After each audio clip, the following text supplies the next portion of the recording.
What is up, everybody? Welcome back to the channel. Today I'm going over a deck that I'm calling Hand Disruption, and it's essentially trying to just disrupt our opponent's hand and deck by a few different cards. Now, there might be some more cards that I'm missing that I don't know about in Pool 3. If there are, drop them in the comments below, because I haven't really spoiled myself by going over every single card. Just kind of going with what I get and kind of making decks off of that.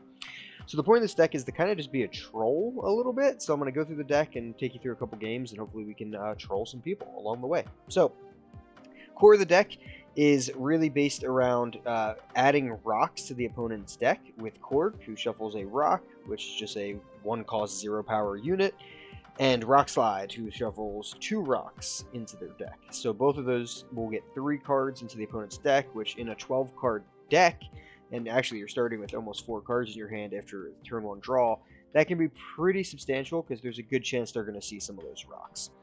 Even just Korg by himself, a lot of times you'll see this rock. It's not a huge chance, but after you get 2 more in there with Rockslide on turn 5 or 6, good chance they're drawing a rock, which is great.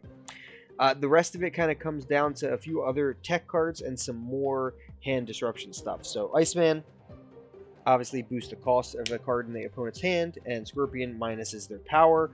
Both of those are also more hand disruption, so hopefully we are reducing the power, increasing the cost, and filling the hand with rocks. So we're kind of just really messing with the hand in general. Up next, we got Yondu, who's just going to remove the top card of the opponent's deck. He's a lot better on turn 1 before you play, or turn 2 maybe, before you play Korg and Rockslide, so you can thin out their deck even more. So when you do put rocks into their deck, it's even higher chance that they're going to draw those. He's pretty solid for this deck. If you play him later, after you've added rocks, there's a chance you can just discard one of the rocks, which isn't great. Then we have kind of 2 tech cards. We got Armor, who ongoing cards at this location can't be destroyed, so it kind of counters. Since we're running 3 1-drops, it can help us save our 1-drops from Killmonger, but also just kind of counters some destroy decks I've been seeing a lot of lately. So trying her out. I didn't really find anything else at the 2 cost that I really needed in this deck, so I'm trying Armor. Then I have Quake. I just got Quake, so I'm trying her as well. If this is at the middle location on reveal, you swap the positions of each location. Very interesting card. Doesn't just randomly give you a new one like Scarlet Witch does, but it'll swap up the positions, which can be pretty cool. Not sure, again, both of these are tech cards. They don't need to be in it, and there's probably a Pool 3 card that should go in over top of this. I just don't know all of the cards yet, because I'm not trying to spoil myself fully. Both tech cards, you can really replace both of these 2 drops with anything you want, but the first 4 are really important cards. Then for 3, I'm just running Mr. Fantastic to get some, we're not trying to win locations by a ton of power here. We're not like, a combo deck where we're going to get a ton of power. We're just trying to really mitigate what our opponent does, so every little bit of power helps. So Mr. Fantastic at the middle location is great because he's going to give 6 total power across the board, try to help us win 2 locations. Then I'm using Polaris, which is going to move an opposing 1 or 2 cost card to this location. Can be pretty good in a lot of different lists. She's got 5 power as well, which is great. But you can just play it on a location that's full, or play it on a location that only has the 1 or 2, and you can still get 5 power for 3 mana, which is super solid. Or if they're playing a bunch of their things, you could try to pull something to kind of fill a location, especially if they end up playing any of their rocks because they want to buff the unit. You can do some really funny things with Polaris and rocks. Rockslide I went over. He is a huge core of the deck, adding 2 rocks to the opponent's deck. Hobgoblin, again, just filling their side of the board, kind of a troll-type card. I love Hobgoblin, and if I had Green Goblin, he'd probably be in this deck. I do know what he does. He'd probably be in this deck over probably Mr. Fantastic or, like, Armor. But Hobgoblin essentially gives control to the opponent for this card, and it's a -8 on them, which is great. So you can fill up a location, you can give them all rocks, and really just kind of mess with their side of the board. Sarah is just another card I'm kind of trying, since our deck is a little different. We have a pretty low cost deck in general, other than these 3 5-drops. I'm trying Sarah to see if on turn 5 I play her, and then on turn 6 I can get multiple cards and kind of spread out my win condition at a couple different locations. So far she's been pretty solid. And then Doc Ock is the final piece, and he's super trolly and hilarious. He's a 5 energy for 10 power, but on reveal you pull 4 random cards from the opponent's hand to their side at this location. So you can obviously just play him at a spot that's filled already, so then that won't happen, and you get 10 power for 5 energy, which is great. Or you can try to do this and pull a bunch of rocks from their hand, because they're probably drawing rocks and not playing them, and essentially fill up a location with, hopefully, crap cards, or cards that have gotten reduced in power from Scorpion, or just rocks, etc. Again, there's probably some cards I'm missing, but the concept of this hand disruption deck is super fun, and I'm already enjoying it even just with this core list. So if you have cards that I don't know about, you could definitely add in.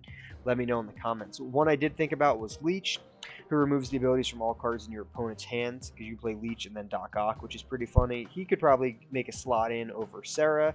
Haven't tried it yet, probably will. And that's really the cusp of where I thought. Like I said, Mr. Fantastic, Polaris, Armor, Quake, all pretty much, and even Hobgoblin are all just kind of tech cards. You could try anything else you want, as long as you have the core of the rest of the cards that I just said. So all the one-drop, Scorpion, Rock Slide, Doc Ock, Hobgoblin. If you have those, the deck will function pretty well with pretty much anything else. So let's jump into some games and see how much we control some opponents. All right, so we got Korg, Octopus, and Mr. Fantastic. Sokovia discarded a card from each hand, which was Deadpool and Korg, which I'll take, because Deadpool is a huge pain. Alright, so he's got a big hand now. I'm going to play Scorpion. Hopefully I can hit some good stuff. Minus a bunch of power over there.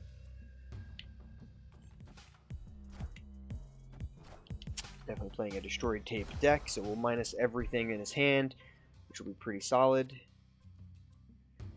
Alright, so we're going to go Fantastic in the middle, and then we'll see what we draw for turn 4. So he's going pretty hard on that left location. So we're just going to stick to this one over here. So we hit both those units. So he's probably going to play a Carnage here on the left, which is fine. I reveal first, so I can do some pretty funny things. I'm going to do Yondu, and actually I'll do Iceman and Polaris. So I reveal first. I'm hopefully going to pull over like Bucky Barnes or something. Well, I'll take that. So I pulled Nova away from what's presumably about to get destroyed. Exactly. So it would have been great if I pulled Bucky. That would have been like the best case scenario. But pulling Nova is pretty solid there as well. Alright, so we have Rock Slide, but we're already at turn 5. So we kind of want to do something different here. We need to win the middle location. I feel pretty decent about the right location since things that cost 4, 5, or 6 can't be played there. So I really want to win the middle, and Hobgoblin is one of the best ways to win the location, in my opinion. So he also pairs really well with Dr. Octopus. So Doc Ock will fill that location for him, but... Alright, he's snapping, so he feels pretty good about what he's got going on. So I'm going to try Doc Ock and Yondu. So I'm assuming he's going to just fill the location middle and try to win anyway. So we'll see how that works. So it's not going to put us up to a ton of power. But we'll see. So he did fill the location anyway, but that's not good. He's going to play Hulkbuster, who's going to not fully fill the location. So Doc Ock is going to drop something on his side of the board. Killmonger takes out a couple 1-drops, which ends up boosting his board a lot. We're playing Doc Ock. Let's see who we pull. We could pull someone really funny, though.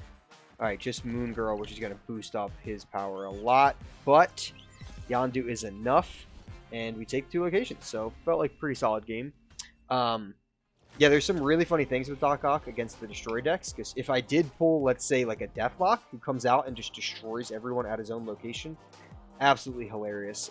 So there's definitely some funny things. But here I kind of was just playing, alright, he's a 5 energy for 10 power. It's going to get me that location. The -1 helped. Polaris helped by pulling Nova out earlier. But he ended up having Killmonger anyway, so made up for it. So we kind of just won that like a generic game. We didn't really disrupt a whole lot. But Scorpion still disrupted, and Doc Ock got to see the field. So I'm happy with it. Let's get another one going. Right, we got Yondu, Quake, Scorpion. So that's pretty cool. We have Titan coming out, which I don't have any 6-drops, so we'll see. So we played Rocket, I played Yondu, see what we hit. Took Armor out, which is fine. So I don't really need to play Quake if I have another 2-drop. So I will start with Scorpion. Or I'll go with Scorpion here. Quake definitely might hit the field next turn, though. Alright, so we killed Armor, and now we reduced the power in his hand, so that seems pretty solid. No cards are revealed this turn. That's interesting. Alright, so I'm going to go Quake in the middle. So she's going to switch up the location. So we'll see where that ends up. Really, all that matters is for New York. We'll see where New York ends up at the end. And I'm going to put Iceman down as well. Moving on to turn 4. All I have is Korg, so that's definitely not great. We'll go Korg on the left. We have Sarah and Hobgoblin coming up. Alright, so we're moving all the locations. So New York ends up on the left. We're kind of giving him Titan, but he will and can move things over. Oh, now he won't. Scarlet Witch will change New York into Baxter Building. Alright, so that becomes a big contested zone. We really need to try to win this left location here. Alright, I'm going to go for Hobgoblin in hopes that he's not playing 2 units there. Definitely is nice if he only plays 1 and then Hobgoblin goes to that side. I can play Doc Ock, and Doc Ock won't be able to pull anything to that side, and he'll just be 10 power right there, which is pretty huge. So he's going to the right location. I don't care. I'm not trying to win the right location. We just want to win this location on the left. And he already moved Nightcrawler there, so I win that location without having to play anything. So I just need to play things in the middle. He's snapping. He's feeling confident, but I don't feel too bad myself. I wonder if he's going to play one thing or multiple things. I'm going to go Doc Ock in the middle. We'll see what Doc Ock pulls. If he's playing multiple things, that's great, because the Doc Ock won't pull that much. So I'm going to try Doc Ock in the middle. He's just playing 1, so this could be bad. We got to see what Doc Ock ends up pulling from his hand. An Enchantress, so shuts down ongoing effects. Which isn't too much, and we end up getting it. End up winning the left and the middle, which is great. Doc Ock really giving us a lot of power there. Hobgoblin is doing so much work to shut down that location. Still winning Baxter Building, which gives us +3 everywhere. Felt solid. Definitely got some good hand disruption by doing Scorpion and Iceman that game. And he actually all he had left was Enchantress at the end, so Doc Ock was really solid there. Also destroyed armor early and put a rock in his deck, so lots of good disruption there. Let's try one more. Right, we got Scorpion, Polaris, Hobgoblin, and now Korg. So that's a great draw. So we'll drop Korg here on the left. Or in the middle, I mean. Hobgoblin's pretty insane for Atlantis, the location, because essentially he can play 1 card here, think he's good. I can force him to play Hobgoblin there, though, which reduces that and makes it brutal. So he already has a rock in his deck. We're going to lower his whole hand's power by 1 with Scorpion. So we're already just really messing with him. Which, again, it might not seem like it's adding a whole lot of value when you're playing, because you can't see exactly what it's doing. And now when he plays units that have -1 power, you can. But he might not be playing units because of that -1 power at times. So the deck is doing some pretty solid stuff.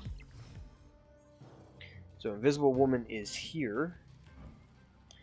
Cards you play here are not revealed until the game ends. Alright. So I'm actually going to try to pull her to the middle, I believe. I'm going to pull her to the middle and see where Atlantis ends up going anyway. So Starlit Citadel is going to change some things. Right, so he's got armor. Polaris is going to pull Invisible Woman there. So he's got 1 more card that's going to go there. And we're on turn 4 here ourselves. So I'm pretty comfortable doing armor in the middle. We'll see. It adds +3 power. He does have Ant-Man. That might not be enough power, actually. So I think I'm going to save armor. I'm going to go armor on the right. I'm going to save this middle location to be able to play Doc Ock at. If I need to. So we'll go to the right. See what he plays at Atlantis. So he's playing Namor, who's 9 power by himself. But we're just going to send Hobgoblin over. Oh, but never mind. Atlantis comes in the middle. I forgot about that. Alright, so now we're okay with it. We're just going to try to win the right and left location. So I'm going to play Hobgoblin on the right this turn. We should be able to go, unless he plays 4 cards, which is pretty unrealistic on the right location. So Hobgoblin should be able to swing that location pretty well. And then I just have to win the middle. He's playing something on top of Namor? Maybe his own Hobgoblin? Omega Red. I forget what Omega Red does. I'm going, if you are ahead by 10 power here, +4 to other locations. So he needs to play another something there to actually get the +4. So we really need to win the middle. So you could play, like, say, 1 unit over here on the left, and then something else in the middle to have that, but that seems rough. Wow, he didn't play anything in the middle. I wonder what Doc Ock's going to pull for him. This could be bad. Alright, so just the Watcher, which is good at least. He's playing Onslaught, so Onslaught's going to give him +4 to each other location twice. That was his game plan. to have Omega Red essentially give +8 power to each other location. But luckily, Doc Ock only played Uatu. Who knows? He could have had a rock in his hand, so Doc Ock could have pulled that, and we did reduce power for things. So there could have been other stuff in there that could have got hit as well, which would have been fine, but I'll definitely take Uatu instead of anything larger than that.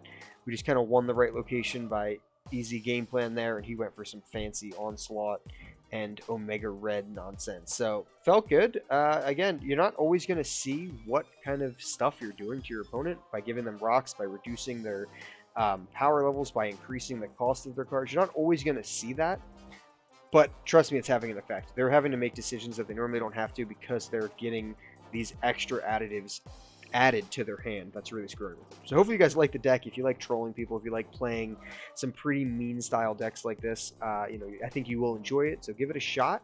Leave a like, leave a comment, leave a subscription to the channel for us, help us keep growing, and as always, keep on snapping.